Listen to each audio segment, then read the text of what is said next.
Que é a 117, em família. Carta de Paulo, 1 Timóteo capítulo 5, versículo 4. Aprendam primeiro a exercer piedade para com a sua própria família e a recompensar seus pais, porque isso é bom e agradável diante de Deus. Vamos lá. A luta em família é problema fundamental da redenção do homem na terra. Como seremos benfeitores de 100 ou 1000 pessoas se ainda não aprendemos a servir 5 ou 10 criaturas? Esta é indagação lógica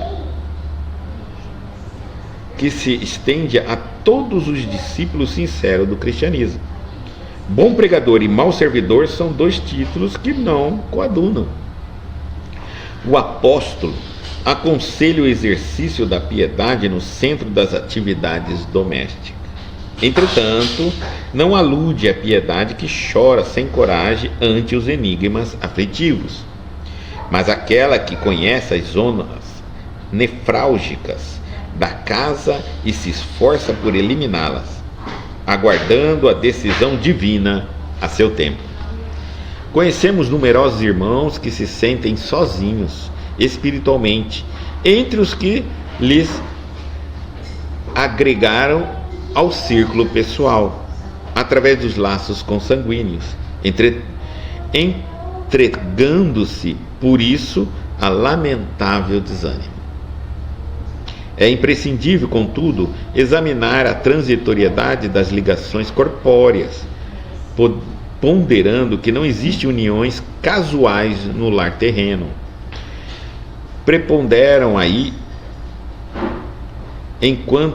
por enquanto, as provas salvadoras ou regenerativas. Ninguém despreze, por enquanto, este campo sagrado de serviço, por mais se sinta acabrunhado na incompreensão. Constituiria falta grave esquecer-lhe as infinitas possibilidades de trabalho iluminativo. É impossível auxiliar o mundo quando ainda não conseguimos ser úteis nem mesmo a uma casa pequena, aquela que a vontade do Pai nos situou a título precário. Antes da grande projeção pessoal na obra coletiva, aprenda o discípulo a cooperar em favor dos familiares, no dia de hoje, convicto de que semelhante esforço representa a realização essencial. Olha que interessante. Por isso que eu falei que o 117 completa o 116, né? Era importante nós falar. Então, ele está dizendo assim, uma carta de Paulo a 1 Timóteo. A Timóteo. Aprenda primeiro a exercer a piedade para com a sua própria família e a recompensar seus pais, porque isto é bom e agradável diante de Deus. A luta em família é problema fundamental da redenção do homem na terra. Então, conseguirmos viver em família é uma luta. Por quê? Porque a grande parte das famílias na terra é espíritos devedores um para com o outro. Em algum momento pisamos, cutucamos, empurramos, prejudicamos o outro.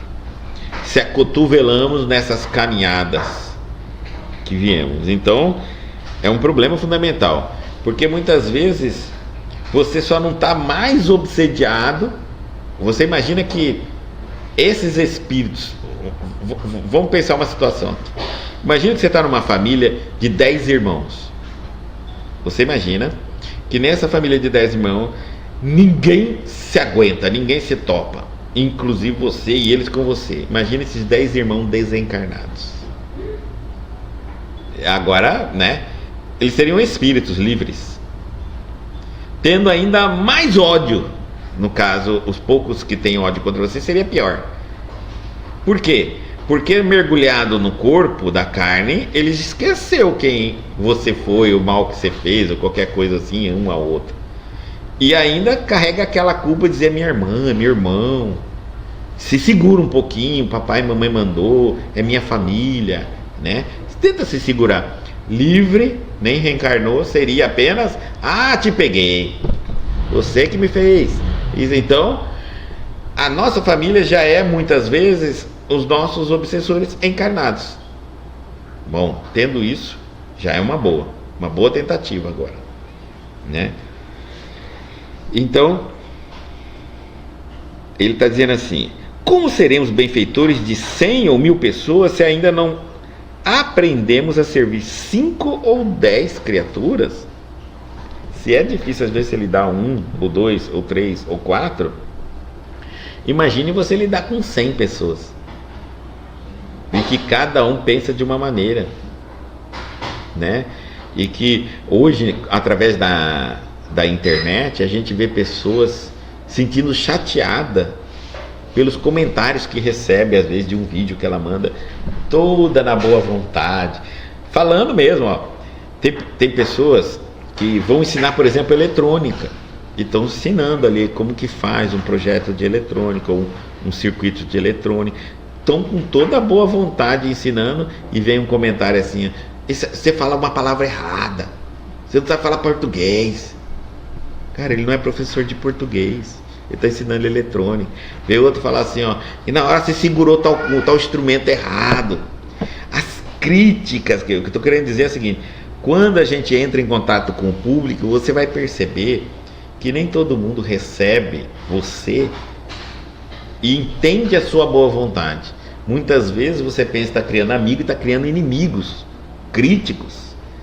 E muitas pessoas se chocam bastante, decepcionam e abandonam o processo. Chegam a dar depoimentos na internet: eu comecei fazendo tal. Uns falam mal da mesa dele, outros falam mal do cenário, outros falam mal da iluminação, outros falam mal do som. Puxa vida, o cara já está fazendo de graça, já está fazendo. Mas é assim mesmo no mundo. Então, como se a gente não suportar crítica, perseguições, olha, e você pensa assim: não, Guto, isso não acontece. Não, como não? Os que mais vão falar de você é aqueles que trabalharam do teu lado, é os que comporam muitas vezes a equipe que estava do seu lado.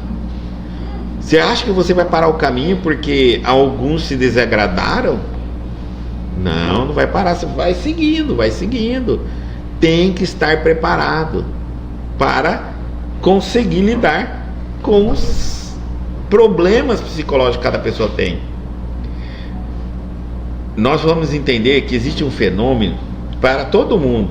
O professor sofre, qualquer pessoa que aparece para mais de 3, 4 pessoas que não tenha ligações afetivas, é assim mesmo. A pessoa está falando de um assunto e quem está ouvindo está projetando a vida dela nessa pessoa. Então, daqui a pouco alguém vai vir com uma raiva, com um ódio, porque você tocou num assunto, numa palavra, não sei o que, e isso a pessoa achou que era para ela.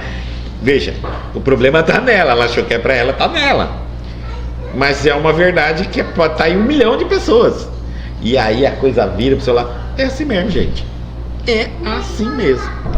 E cada um vai agir conforme que está dentro de si mesmo. Tá? Ainda vem os obsessores em cima. Dá prova a pessoa para afastar ela. E aí vem os inimigos de quem está falando também, que é junto para fazer todo um carnaval acontecer. Fica tranquilo, fica calmo. Deixa as coisas passarem. Tudo nessa vida passa. Isso também passa. Olha Chico Xavier. Não pensa que não teve inimigos. De Voz não pensa que tem inimigos, não. Tem bastante. E é natural, tá? E se você não estiver fazendo inimigos, você está fazendo algo errado. Tá bom? Pense bem assim. Então, nós precisamos aprender a lidar com as situações para poder lidar também em casa. E aí, dentro de casa, nós vamos sofrer perseguição, vamos sofrer deboche, vamos sofrer humilhação, vamos sofrer... Olha, e cada um projeto que está dentro. Às vezes você está indo na religião e um filho Seu vai ficar com raiva de você, porque como ele não consegue ir e sabe que tem que ir, ele vai ver em você alguém que está falando para ele que ele tem que ir. Mas você não está falando. Mas ele se sente assim, cobrado por você. Então ele vai te perseguir na religião. Se você estiver molhando a planta e ele acha que naquele momento ele não deveria molhar as plantas da casa dele, ele vai falar para você que você está perdendo tempo, não tem o que fazer, fica molhando planta. Aí você pensa assim, puxa, por que ele está falando isso? Porque é um problema dele dentro, ele está só projetando em você. É mais ou menos, é que a falta de humildade nossa não faz a gente pedir socorro de uma maneira correta, de uma maneira decente. Porque a gente podia chegar e falar assim, puxa pai, eu queria molhar a planta da minha casa, mas não consigo, não tenho tempo, não preparei minha vida para isso. E aí eu não tenho nenhuma plantinha na minha casa, muito feio lá, eu acho tão bonito caso que tem planta. Podia falar assim, não podia, mas ele não vai falar, fica perdendo tempo com essas coisas, não tem o que fazer. Né? É assim, cada um projeta as frustrações em cima daquele que é o alvo que está ali no processo. Nada é pessoal. Entenda isso. Nada é por sua causa ou por você. Tudo é por eles mesmos. Porque você não precisa mudar uma vírgula, mas se eles se curarem, passar o problema, eles nem lembram o que eles falaram para você. Até um dia você pode falar, lembra que um dia você chegou e falou assim, não lembro. Pois é, não estou te falando porque agora você tem bastante planta na sua casa, vejo você molhar. Eu adoro. Mas você se lembra do dia que você falou tanta coisa para mim quando eu estava molhando as minhas? Não, nem lembro, mas não lembra mesmo. Porque não foi para nós, não foi para pessoal a coisa, foi um problema interno que está gritando para fora, não aguenta mais. E é isso que surge quanto mais nós convivermos com alguém. Um projeta no outro, um fica projetando no outro, é natural esse processo. Como é que eu vou projetar algo em alguém que eu não vejo? Eu tenho que projetar. Existem uma série de gatilhos dentro de nós para o nosso inconsciente projetar. Às vezes eu não falo nada, o meu comportamento irrita. Às vezes eu falo, minha palavra irrita. Às vezes parece, tem gente que fala assim, Guto, em casa você é assim, mudo, eu já sou problema. Imagina se eu falar, me expulso de casa.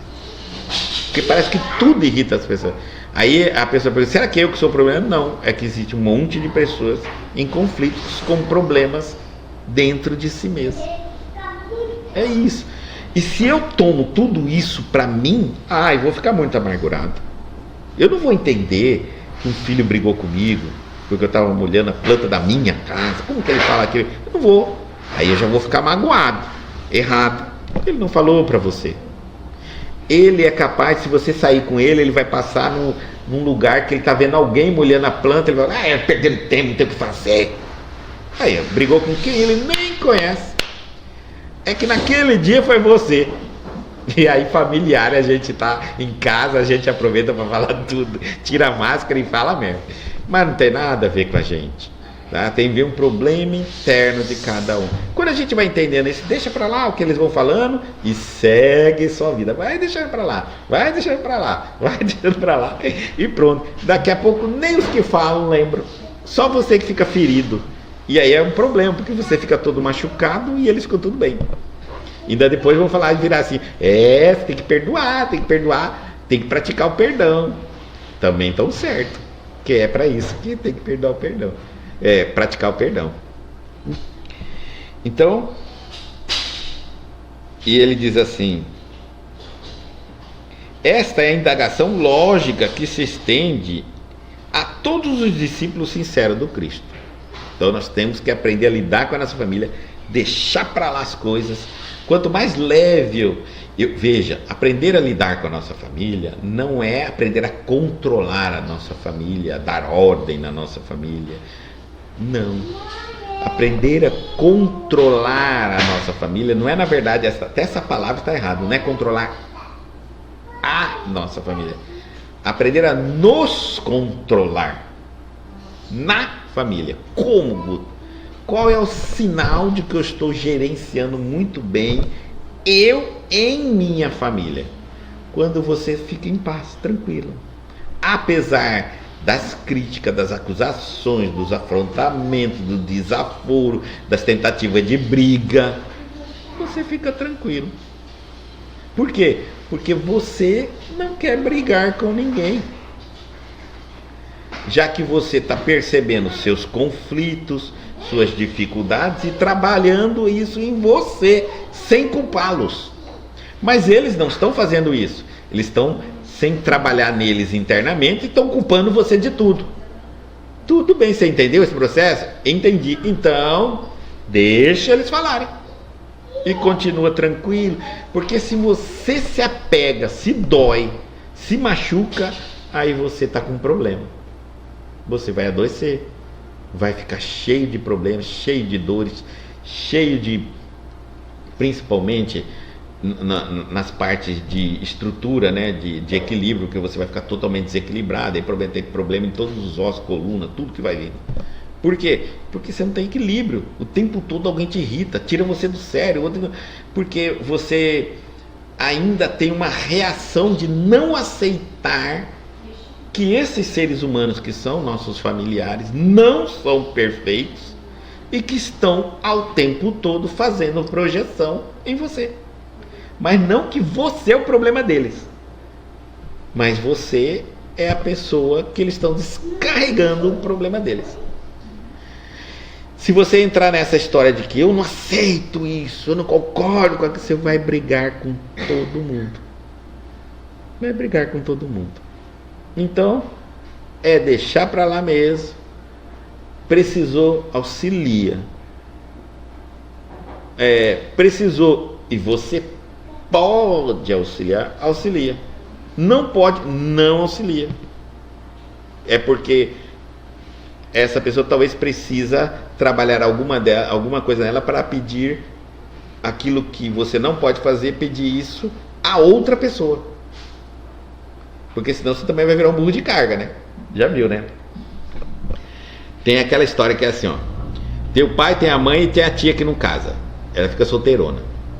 Aí o filho fala assim: mamãe, eu queria tanto aquele carrinho. Ah, minha filha, mas você não está bem aqui em casa. Não vou te dar, não. Papai, eu queria tanto aquele carrinho. Ah, meu filho, você não está saindo até nem bem na escola. Tia do meu coração, me dá aquele carrinho. Ela vai lá e dá. Entendeu? Olha o que o filho aprendeu. Ah, tia não tem condição, não tem uma relação comigo. Eu peço, se ela pode, ela me dá. Papai e mãe tem uma relação. Ele tem uma obrigação, me educar. Então ele pega os pontos fracos do que eu quero e manobra isso aí para eu dar alguma coisa de resposta para ele. Mas a minha tia não. Então eu vou sempre para a tia. Aí tem um sobrinho, tem dois sobrinhos, tem três sobrinhos, tem quatro. Todo mundo em cima da tia. Aí vira um monte de carga. Aí a tia vai falar: por que você não pede pro seu pai? Porque papai quer uma condição, quer que eu faça algo. Mamãe não dá de qualquer jeito, só você que dá. Então tome cuidado se você, nessa ideia de falar assim: não, eu quero viver em paz com a minha família, você não vira um burro de carga. Não, olha, isso eu não posso. Não posso.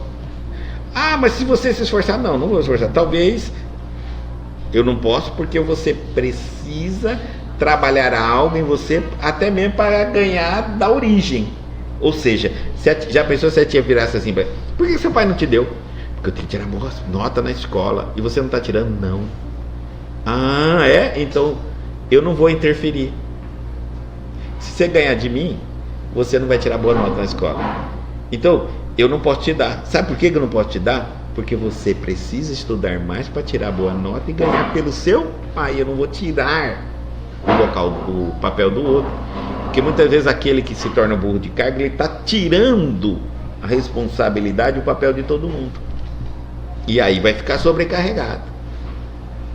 Tá certo? Então cuidado. Sim, sim, não, não. As duas palavras têm uma importância enorme, principalmente para quem diz. Se o sim te dá equilíbrio, diga sim. Se o não te deixa em paz, diga não. Viva em paz. A sua paz interior é o que vai medir se você está vivendo em equilíbrio com a tua família. ficar fazendo tudo o que quer e depois ficar em desequilíbrio, não está adiantando nada. E nem estão te dando mais valor por isso. Portanto, posso, não posso, quero, não quero, gosto, não gosto. Pronto. Todo mundo vai saber quem é você, todo mundo vai te amar pelo que você é verdadeiramente. Logo no começo é difícil? É, porque como as pessoas não nos conhecem, então elas vão pedir para nós fazermos coisas que ela não sabe que a gente não gosta de fazer e não faria nunca. Mas nós também nunca dissemos isso a ela. Então é preferível você dizer um não, dizendo: olha, o que você está me pedindo, eu não faço. Nem por você, nem por ninguém, eu não gosto. Nunca mais vou pedir. Mas se não, se você fizer, ou se você ficar fugindo para não dizer não, vão ficar pedindo para você aquilo que você não gosta de fazer. Isso te faz mal, porque você se sente incapaz de dizer que não quer, às vezes não é capaz de fazer, ou então quando faz se sente mal. E aí cobra, né, aquele mal que você sente, você acaba cobrando da pessoa. Olha aí, quantas vezes eu fiz isso por você? Se você cobra é porque você não fez com amor, não fez por um ato de bondade, fez já na marra. Então, quando não é correspondido, você joga na cara. Esses tipos de relacionamentos são doentes e nós temos que desfazer dele. Faça tudo por amor. Lembra, na Bíblia, tudo é justificável quando é por amor. Até um erro que você fizer, até se você fizer algo errado, mas você pensa que é por amor, você pensa que é certo e que você faz por amor, é justificável. É justificável. Se você fizer algo extremamente correto, mas não fizer por amor, não é justificável. Ah, não é. Caridade sem amor não vale nada. E é correto. Mas se eu fizer algo de errado por amor, achando que é correto, é aliviado. O motivo pelo qual eu faço é mais importante do que o que eu faço. O que você faz poucas vezes importa. Uma prostituta, tem duas prostitutas, as duas têm a mesma profissão. Uma faz para criar um filho sozinha. Aí você pode até piorar a situação, porque o filho é deficiente, blá, blá, blá, blá. Pronto. E a outra faz para ser vergonhice. Vida fácil. Então os dois fazem a mesma coisa. Estão condenados dois do mesmo jeito, ou visto assim. Não, gente. Cada um tem um motivo. E o motivo é mais importante do que a ação em si sua. Pense nisso antes de você concordar, discordar de alguma coisa da sua família. O importante é o motivo. Não tem. Bom pregador e mau servidor são dois títulos que se não coadunam. Gente, não tem aquele negócio de eu querer falar o que é certo e não servir errado a Deus. Faça o que eu mando, mas não faça o que eu faço. No cristianismo, isso não existe. Tá? Temos que esforçar-nos bastante, mas isso também não deve nos desanimar a querer ajudar as pessoas, a ensinar. Mas nós temos que nos esforçar muito para ter uma vida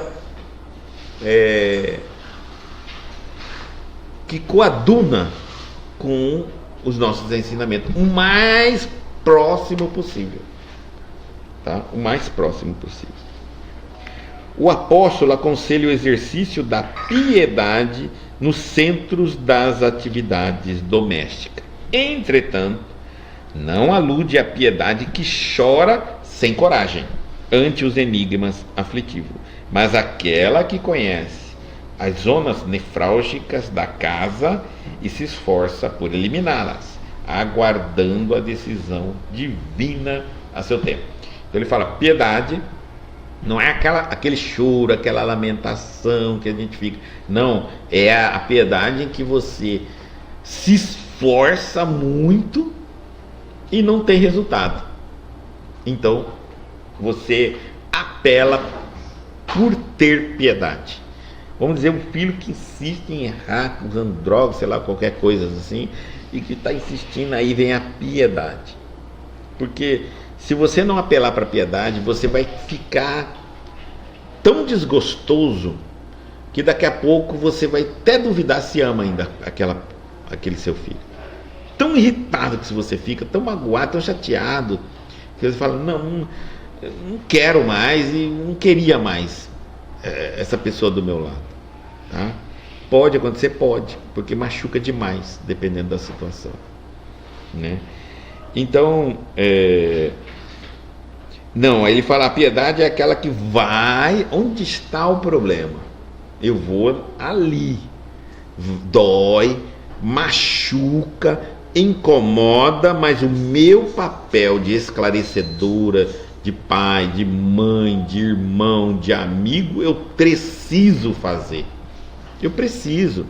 Porque logo no começo dói, mas depois o reconhecimento vem e vai dizer, ainda bem que aconteceu isso, porque senão não tinha. Né? A quantidade de coisas que eu já ouvi de pessoas dizer assim, é que em casa meu pai e minha mãe não cobrava tal coisa. Culpa até os pais, depois de morto, pelos erros que eles cometem. Por exemplo, um filho machista vai dizer assim, é porque meu pai e minha mãe, meu pai era machista. Tá vendo? Então, aí o pai não quer ensinar o filho a deixar de ser machista, porque se tocar nesse assunto ele vai ficar chateado. Mas lembre-se, aquilo que você não fizer enquanto está a caminho, você vai ouvir depois que você não puder mais fazer, como culpado daquilo que você não fez. Então está a caminho, não está do lado, vai lá e faz.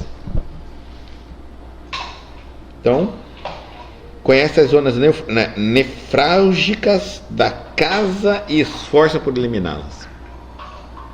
Pode ser que não consiga, pode ser que consegue, pode ser que não consiga. Vamos lá. Aguardando decisão divina a seu tempo. Porque pode ser que não vai vir resposta imediata para isso. Vai ter que ter piedade, vai ter que ir cutucando, conversando, falando, indo, de uma maneira, de outra maneira, mostrando, vai e leva-se um tempo e aquilo acontece. Conhecemos numerosos irmãos que se sentem sozinhos espiritualmente, entre os que se lhes agregaram ao círculo pessoal através dos laços consanguíneos, entregando-se por isso ao lamentável desânimo. Tem muita gente que chega e fala assim, olha, eu não sinto afinidade com ninguém da minha família, parece que todo mundo me vê como estranho. Eu vejo entre eles, até vejo que um se preocupa mais com o outro, eu sinto mais que eles têm as afinidades entre si, mas não sinto comigo. É como se eu fosse sempre um intruso, ou então tudo que eu falo não aceito. Mas entre eles, se eu falar algo, eles não aceitam, mas se eu falar para alguém dentre eles falar, aceitam. Então eu percebo, é como se eu fosse totalmente fora daquele círculo familiar. Então ele está dizendo assim, nem por isso não se deixa levar pelo desânimo. Tem um porquê ser seus familiares. Então, não desanime, ou seja, também não se melindre, não feche as portas, se pedir ajuda, esteja em paz no seu coração. Não adianta também ir lá para ficar afrontando, brigando, desgastando, que aí vão piorar a situação. Não são muito amigos reencarnados, não são espíritos afins por amor. E ainda um fica brigando com o outro, querendo comandar, querendo mudar o outro. Às vezes você tem um irmão, uma irmã, que tudo que você falar pode ser o mais certo, não vai aceitar. Você percebeu isso, já sabe disso.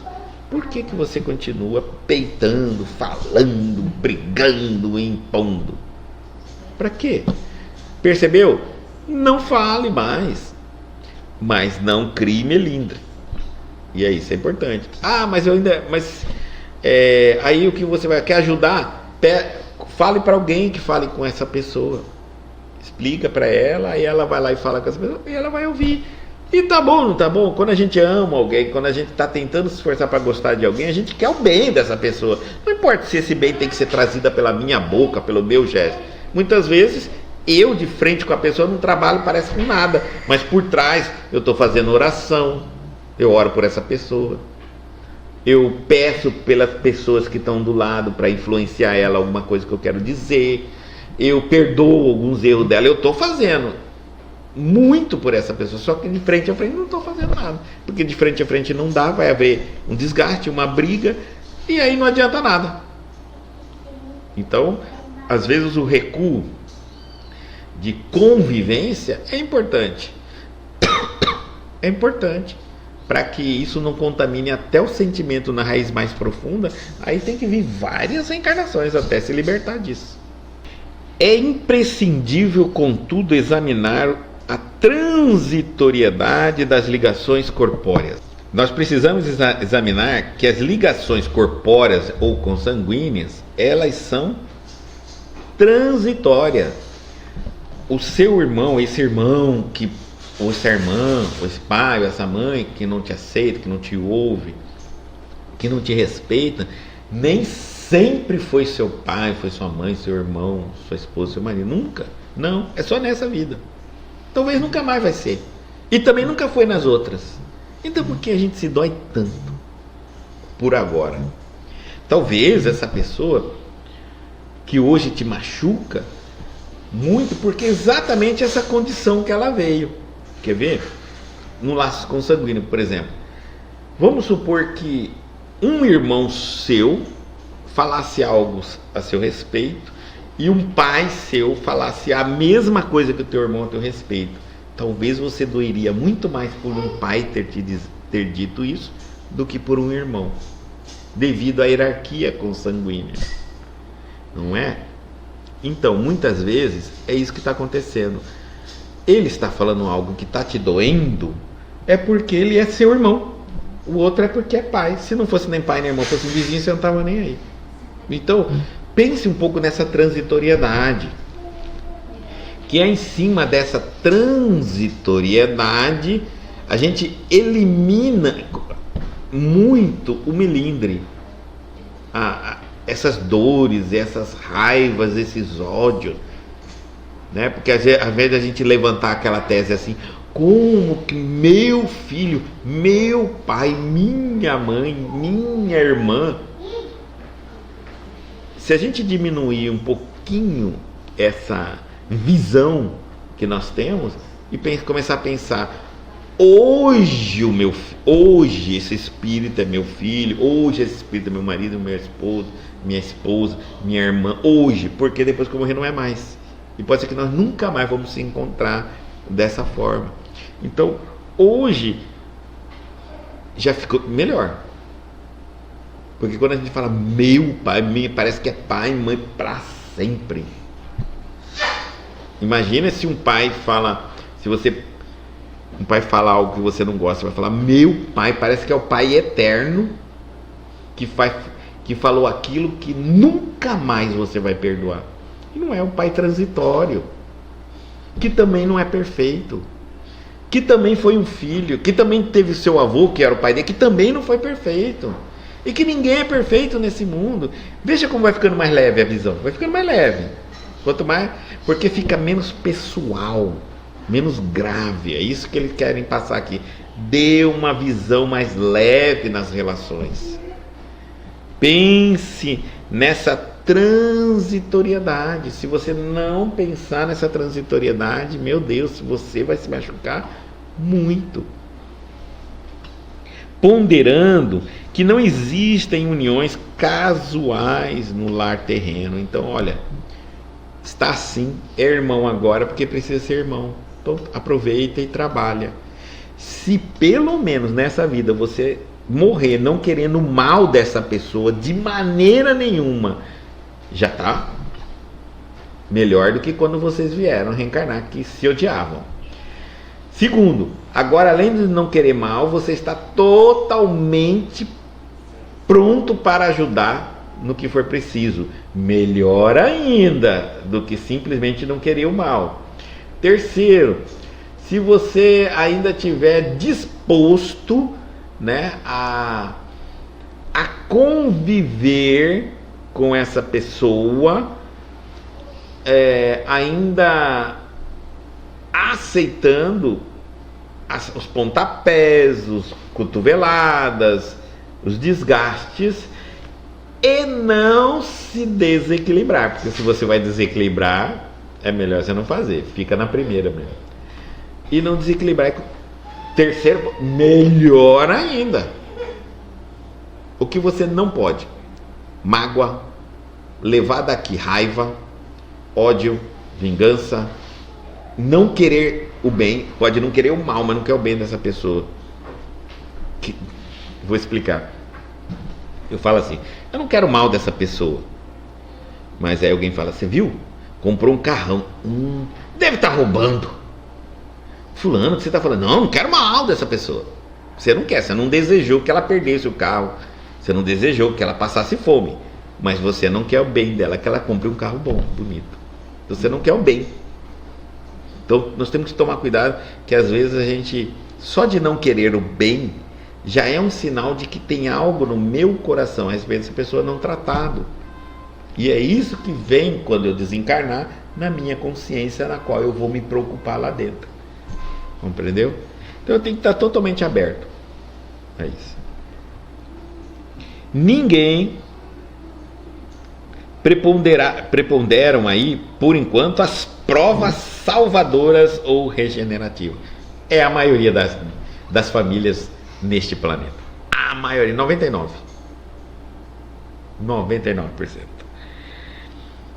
E aí ele diz assim: ninguém despreze, portanto, esse campo sagrado de serviço, por mais se sinta acabrunhado, né, diminuído, incapaz, humilhado na incompreensão. Por mais que todo mundo não te compreende, fala que você é até meio louco, meio doido, não importa se te humilha, não.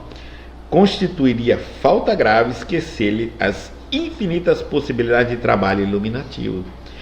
É mais ou menos assim: quando você desiste da sua família, é como se você estivesse dizendo assim: Deus falhou, não tem como resolver esse enigma aqui, esse problema, essa desavença aqui. Não duvide, porque tem. O que falta é esforço nosso. Não está dizendo que você vai solucionar tudo nessa existência, mas tem como você participar da solução, a começar nessa existência. Agora, se vai levar 500 existências, ninguém sabe se a solução vai chegar. Então, quando você desiste, você sai da fórmula da solução que Deus está preparando. Isso está errado.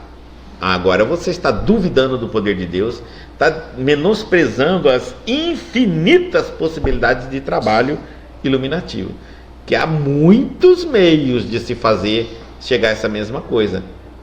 Até nascer você no mesmo corpo com duas cabeças, você e aquela pessoa que vocês não se topam, e passar uma vida inteira dividindo o mesmo corpo. Compreenderam? Então a gente tem que pensar o seguinte: não, é um trabalho divino. A família é um trabalho divino de fazer encontrar espíritos que não se dão muito bem, ou que foram no passado inimigos, e que graças à reencarnação nós não lembramos, porque se nós lembrarmos da nossa reencarnação, não sobrava 90% das famílias do mundo. Então, graças a Deus. E em nome desse esquecimento, dessa convivência, dessa luta que é aqui nesse planeta, a gente descobriria coisas boas um dos outros. Mas, minha família não tem jeito, não tem como, eles me odeiam, eles me detestam, eles tudo. Não desista. Mantenha a porta aberta. Esteja pronto para auxiliar e ajudá-lo. Quantas vezes for necessário, faça isso. Você não deve carregar daqui mágoa nenhuma deles. Tenha piedade, perdoa as atitudes que tenham. Se não foi nessa reencarnação que vocês vão se aproximar, que os dois vão se aproximar, não tem problema. O importante é que você, que nós que estamos sabendo disso, é que estejamos prontos para quando o nosso irmão, que não está pronto, quiser paz, estamos em paz. Porque afinal de contas, eu vou prestar conta apenas do que eu trago na minha consciência e no meu coração. E se eu não tiver raiva de ninguém, mágoa contra ninguém, não penso mal contra ninguém, eu não posso evitar que os outros, ou que qualquer pessoa, também sinta isso por mim. Mas o que me mantém em equilíbrio é o que eu penso em relação aos outros. Esse é o nosso papel. É impossível auxiliar o mundo, ele está dizendo, quando ainda não conseguimos ser úteis nem mesmo a uma casa pequena, aquela em que a vontade do Pai nos situou a título precário. Então, aquela casa pequena é um mundo que vai te treinar. É os professores de prática, porque na religião a gente tem a teoria do bem. Mas aí a gente sai daqui e fala, onde que eu vou exercitar o bem? Em casa. É lá que testam sua paciência, seu perdão, sua piedade, sua capacidade de se reformar novamente, de continuar, sua persistência, seu amor a Deus. Tudo está testando, começa os testes em casa. Tá certo? E depois nós vamos levando isso para o mundo. Antes da grande projeção pessoal na obra coletiva, antes de você ficar famoso na obra coletiva, aprenda o discípulo a cooperar em favor dos familiares. No dia de hoje, convicto de que semelhante esforço representa realização essencial. Olha, o Espiritismo está colocando bem claro que a nossa família, esse trabalho com o trabalho que nós temos que fazer, não é com a nossa família. Vou colocar bem claro aqui. Não tem como eu trabalhar com eles, porque eu não sou o dono da verdade, nem o professor dos nossos familiares, nem aquele que tem o dom de mexer na cabecinha como se eles fossem um bonequinho. Eles estão reforçando que a nossa família, que nós temos que a nossa família é o ambiente onde nós vamos trabalhar o nosso coração e a nossa consciência para lidar com eles do jeito que eles são. Eles não vão mudar. Põe isso na cabeça. O ganancioso é ganancioso, o irritado é irritado, o mesquinho é mesquinho, e vai ser assim. Agora, você vai ter que fazer uma reforma íntima para conseguir perdoar, ter piedade, auxiliar as pessoas que são assim. Compreendeu? Então, por isso que é muito importante. Quando você abandona a família, você abandona você. Sua reforma é íntima. Ninguém, nada mais pode movimentar tanto o teu mundo interior do que sua família. Pode acreditar. Não tem nada pior que um irmão, uma irmã, um monte de desaforo. Pensa aí quem pode mais te chocar, te machucar, te magoar, senão aqueles que estão dentro de casa. Então são eles que vão ser seu professor de prática, tá? São eles. Então, não negligencie.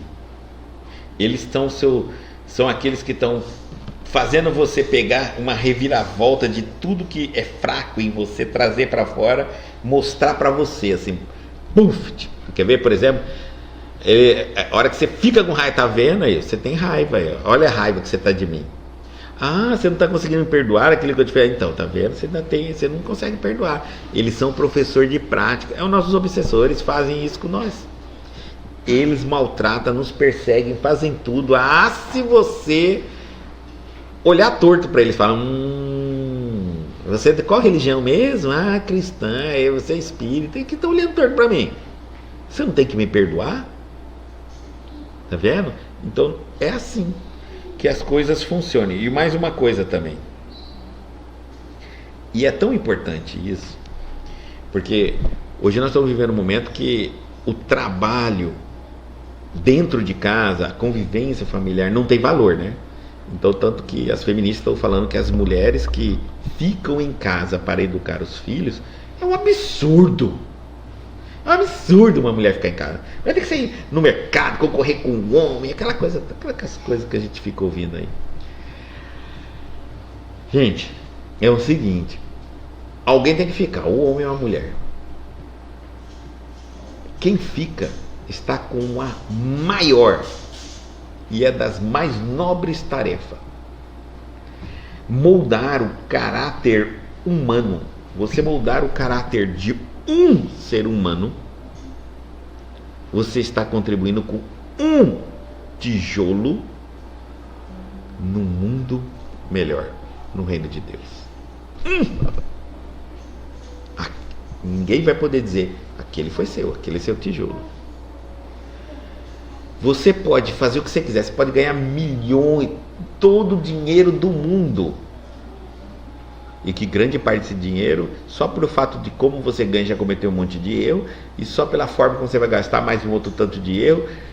Qual é a obra sua mesmo? Nenhuma. Às vezes uma mãe vai colocar um filho digno, vai educar um filho com todo o amor, vai moldá-lo, só de impedir que a violência, que ele seja um filho violento, porque se ele vier com um caráter violento, um caráter inescrupuloso, só dela moldar ele um pouquinho melhor para o Cristo, essa é uma obra eterna. Todas as obras deste mundo se desfazem, vira pó, acabou. Mas o que nós plantarmos no coração de quem quer que seja, vai para sempre.